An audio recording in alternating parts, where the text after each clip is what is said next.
So in my bookstore, I have Bibles that span 6 centuries. I'm holding 4 in my hands right now. And these go back to the 1400s, 1500s, 1600s, 1700s, 1800s, all the way to present. This is also a first edition King James Bible. There's only a few hundred of these in the world. It's extremely rare.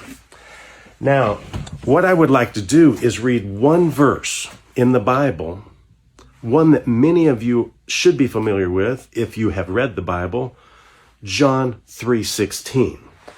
Now, to make this easy, I have what is called a hexapla.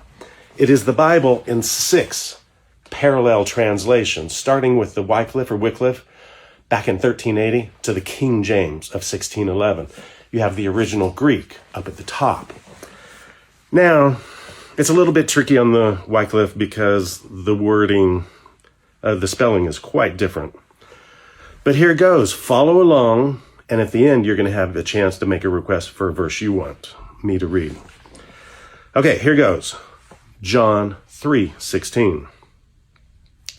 For God loved so the world that he gave, G-A-F, his own begotten Son, that each man that believeth in him perish not, but have everlasting life.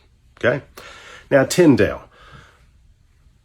When the printing press came about, the Tyndale Bible, Tyndale New Testament, is the first printed English Bible. And it goes like this. For God so loveth the world that he hath given his only Son, that none that believe in him should perish, but should have everlasting life. And now the Geneva version, or the Bible of the Protestant Reformation, goes like this. For God so loveth the world that he hath given his only begotten Son, that none that believeth in him should perish, but have everlasting life. Now the Reims, or the Catholic version, or the Latin Vulgate, goes like this.